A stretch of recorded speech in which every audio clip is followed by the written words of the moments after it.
번째 제목은 헤세드, 깊어가는 절망 속에서, 이런 제목입니다. 룻기의 중요한 주제는 그리스도인들이 가지고 살아가고 있는 자비와 인애, 그것이 얼마나 큰 하나님의 역사를 만들어내는지에 대해서 가르치고 있는 성경입니다. 그리스도인들이 우리의 가슴 속에, 삶 속에서 인애와 자비를 가지고 살아갈 때 그 안에서 하나님의 얼마나 놀라운 역사가 만들어지는지를 이제 이야기하고 있는 그런 말씀입니다. 그 인애, 그 자비, 이것을 구약의 언어로 헤세드 그렇게 이야기합니다. 굉장히 아름답고 의미가 있는 그런 신학적인 용어입니다. 헤세드는요, 구약 전체를 관통하는 아주 중요한 성경적인 그러한 용어입니다. 하나님을 믿는 사람들, 그분의 뜻을 담아가지고 살아가는 사람들이 그 헤세드를 우리의 관계 속에서, 또한 삶 속에서 행하며 나아갈 때 얼마나 아름다운 일들이 펼쳐지는지, 그것이 구약 성경 전체적으로 나타나고 있습니다. 사사기의 배경은요, 룻기의 배경은 사사기입니다. 사사기는 우리가 아는 것처럼 몇 가지 사이클들이 계속 반복됩니다. 자기 소견에 옳은 대로 사람들이 살아가는 시기이고요. 그러다가 이방 백성들을 통해서 고난을 당합니다. 이방 민족들이 쳐들어오게 되면은 고난을 당하고 고통 가운데 하나님께 은혜를 달라고 부르짖게 됩니다. 하나님이 그 부르짖음을, 고통의 부르짖음을 들으시고 하나님이 사사를 세워서 다시 그 이스라엘을 구원하시고 또한 평화로운 날들이 계속 찾아옵니다. 그러면 이스라엘 백성들은 다시 하나님을 떠나고 말씀을 떠나고 죄로 나아갑니다. 또한 하나님은 이방 백성을 통해서 이제 이스라엘을 징계하시고 다시 고통으로 들어가게 됩니다. 그러한 사이클이 반복되는 과정 가운데 오늘 나오미의 가정이 살 길을 찾아서 모압 땅으로 이주하는 모습으로 성경이 시작됩니다. 룻기가 언제 쓰여졌냐면요, 룻기가 이 룻에 대한 이야기가 이루어진 직후에 쓰여진 것은 아닙니다. 아마도 룻에 대한 이야기가 전해져서 다윗이 왕이 된 지 얼마 후에 익명의 저자를 통해서 다윗 왕의 계보가 어떻게 되었는지, 다윗이 왕 위에 오른 다음에 다윗 왕의 계보를 하나씩 이어져 가다가 그 다윗 왕의 계보에 이렇게 하나님이 역사하시는 룻의 아름다운 이야기가 있었다는 것이 그 당시에 쓰여지고 발견되게 됩니다. 아무래도 사무엘이 이 룻기를 썼지 않을까 그렇게 생각을 합니다.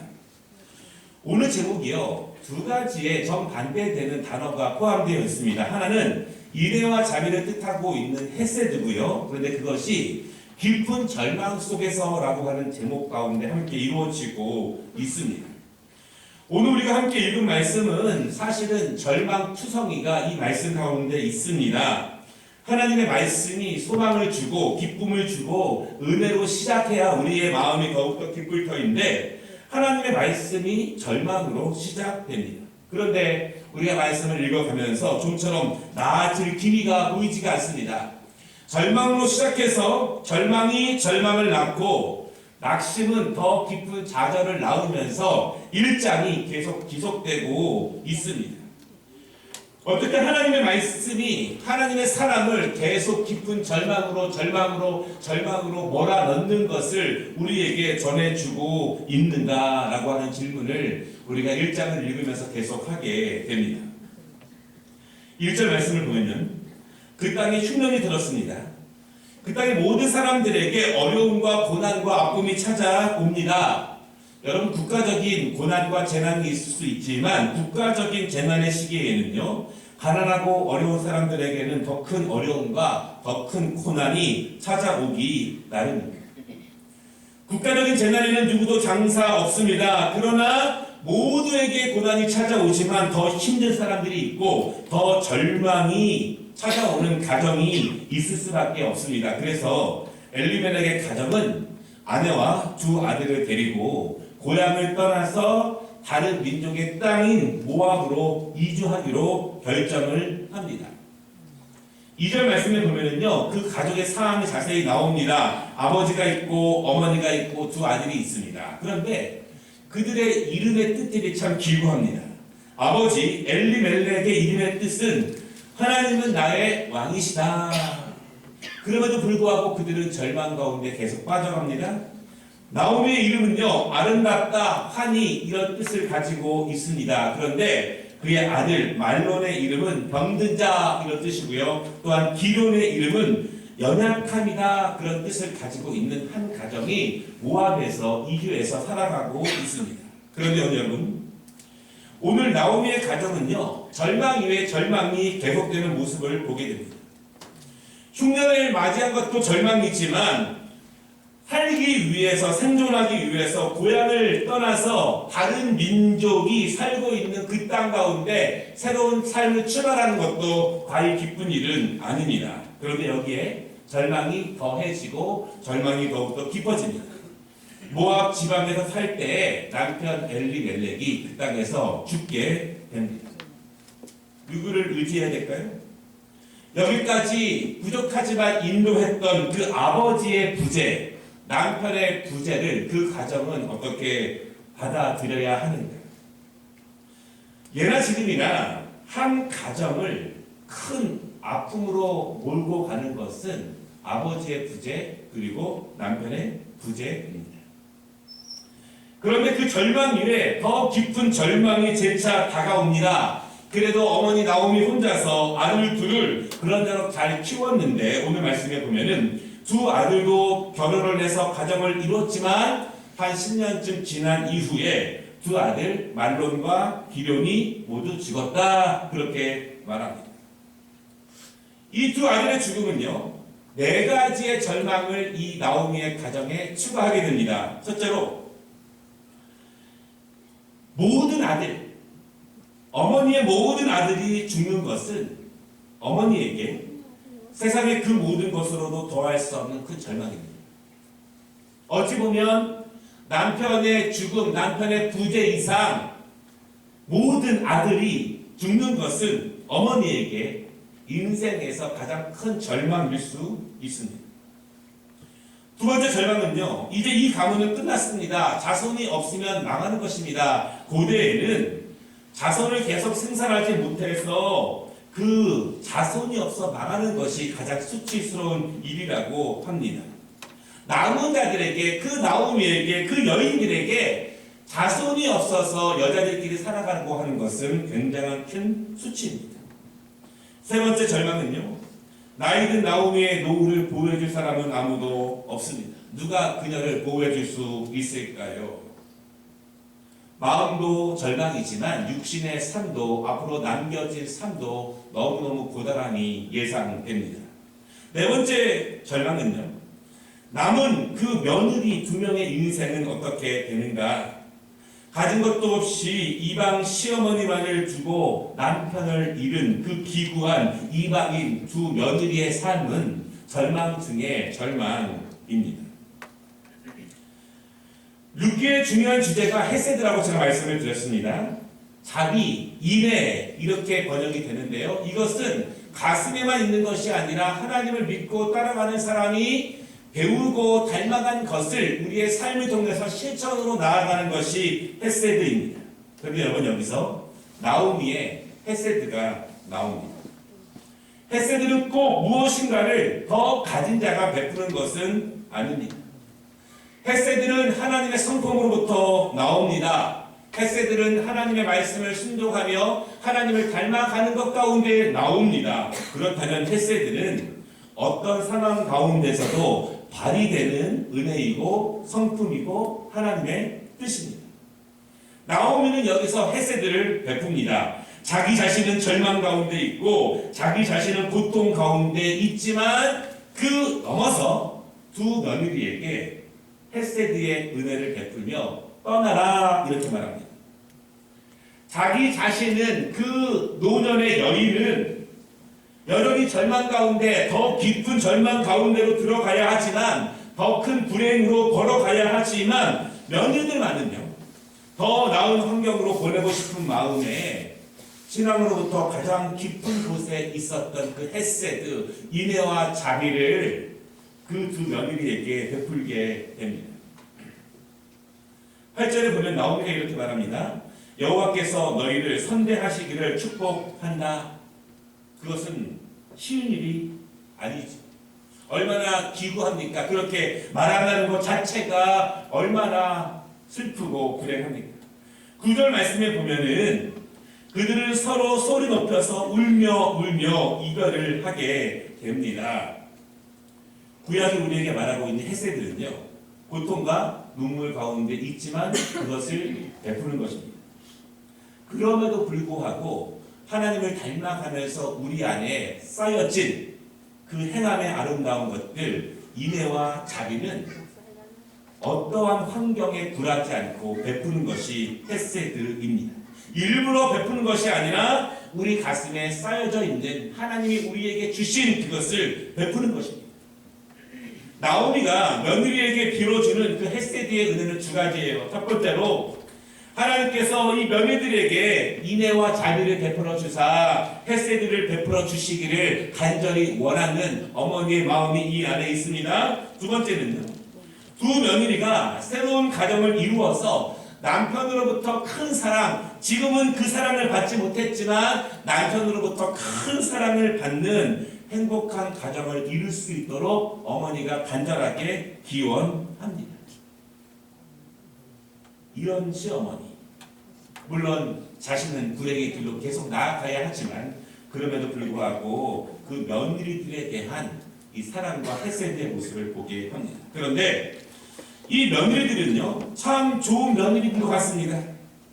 그들은 홀로 남아있는 어머니를 두고 떠날 수가 없습니다. 그래서 떠나지 않겠다고 어머니의 나라로 함께 가겠다고 합니다. 그때 나오미는 재차 며느리를 떠나라고 이야기를 하는데요, 재차 떠나라고 말하는 이유가 11절에 나옵니다. 나는 너희에게 줄 아이가 없다. 여러분, 고대에는요, 남편을 잃은 여인의 삶은 너무나 기구합니다. 그래서 이제 형이 죽으면 동생이 형수님을 삶을 책임져주는 풍습이 있습니다. 그런데 나오미에게 두 아들이 있었는데 둘 모두 죽었기 때문에 누구도 이 두 며느리들을 책임져 줄 사람이 없습니다. 더군다나 이제 나오미는 너무 노년이기 때문에 더 아이를 낳을 수도 없습니다. 내가 아이라고 낳을 수 있으면, 너희가 기다릴 수 있으면 이 아이들이 자라서 너희들을 돌볼 수 있겠냐 하면 그것도 사실은 불가능합니다. 그리고 13절의 마지막 부분에 보면은요, 나오미는 이렇게 고백합니다. 여호와의 손이 나를 치셨으므로 내가 너희의 고통을 볼 때마다 더욱 가슴이 아프다. 며느리들을 재촉합니다. 남편이 죽고 이방 땅으로 이주해 오고, 그리고 또한 두 아들이 죽는 그 불행과 절망, 그것을 나오미는 하나님의 손이 나를 쳤다 그렇게 말합니다. 그럼에도 불구하고 그 상황 가운데에서 헤세드의 은혜를 베푸는 한 노년 여인의 모습을 우리는 보게 됩니다. 이에 세 여자는 소리 높여 웁니다. 그리고 며느리 오르바는 어머니의 말씀에 순종해서 떠납니다. 여러분, 그런데요, 성경에 보면 오르바가 떠났다고 해서 성경에서 그녀를 비판하지 않습니다.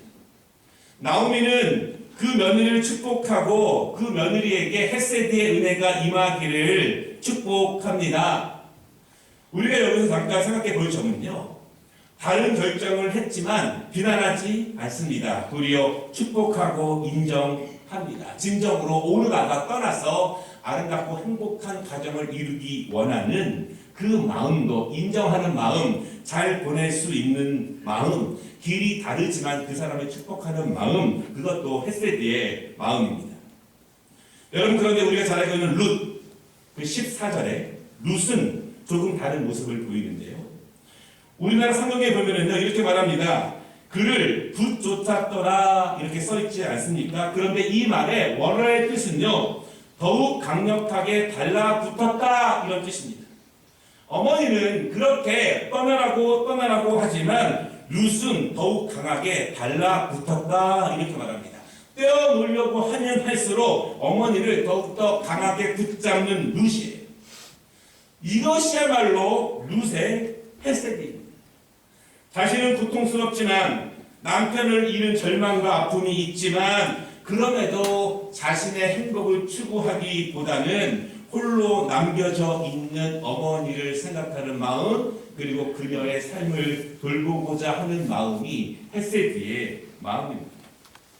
여러분, 예수님께서는요, 하늘 영광을 내려놓으시고 이 땅 가운데 내려오셨습니다. 자신의 영화로움과 자신의 아름다움을 기억하시는 것이 아니라 낮고 천한 곳에 있는 우리를 구원하시기 위해서 이 땅으로 내려오셨습니다. 헤세드는 내 절망과 내 고통이 있지만 그럼에도 불구하고 룻처럼 나오미처럼 서로에게 하나님께서 우리에게 주신 그 말씀을 진정으로 행하는 그 모습이 바로 헤세드의 모습입니다. 이러한 결정으로 인해서 룻은 룻기의 주인공이 됩니다. 그리고 우리가 아는 것처럼 최소한 이 1장 말씀까지는 룻은 분명하게 비극의 주인공입니다. 말씀 마치겠는데요. 오늘의 결론을 세 가지만 말씀을 드리겠습니다. 첫 번째로, 헤세드는 무엇인가를 더 많이 가진 자가 베푸는 것이 아니라는 것. 하나님을 닮아가는 사람들이 자연스럽게 그 안에 채워지는 것입니다. 억지로 하는 것이 아닙니다. 헤세드는 절망과 고통 속에서도 나타나는 자연스럽게 하나님의 그 자비와 은혜가 우리 안에져 있기 때문에 자연스럽게 풍겨져 나오고 자연스럽게 흘러져 나오는 아름다운 것입니다. 두 번째, 인생을 살다 보면은요, 절망스러운 사건들을 만날 때가 있습니다. 그리고 절망의 절망, 낭망의 낭망이 더 깊어질 때가 있어요. 그런데 절망을 만날 때의 모습이 중요합니다. 그때 관계가 깨지고 증오하는 마음이 생기고 미움이 격렬해지는 그러한 모습들을 바라보기도 하지만 절망과 절망이 더 깊어지는 순간에도 서로의 아픔을 인정하고 그 안에서 서로 축복하고 그 안에서 하나님의 은혜를 구하는 아름다운 모습도 보게 됩니다. 바라기는 여러분, 누구도 절망을 원하지는 않지만 절망이 깊어질수록 더욱더 하나님의 헤세드의 은혜가 우리의 안으로부터 밖으로 흘러나아가기를 주님의 이름으로 축원합니다. 세 번째는요, 두 번에 돌아가는 것이 나옵니다. 공통점은요, 둘 다 자기의 고향으로 돌아가는 거예요. 오르바는 자기의 고향으로 돌아갔고 나오미는 원래 고향으로 돌아갔고 룻은 어머니의 고향으로 하나님의 백성의 그 자리로 돌아가게 됩니다.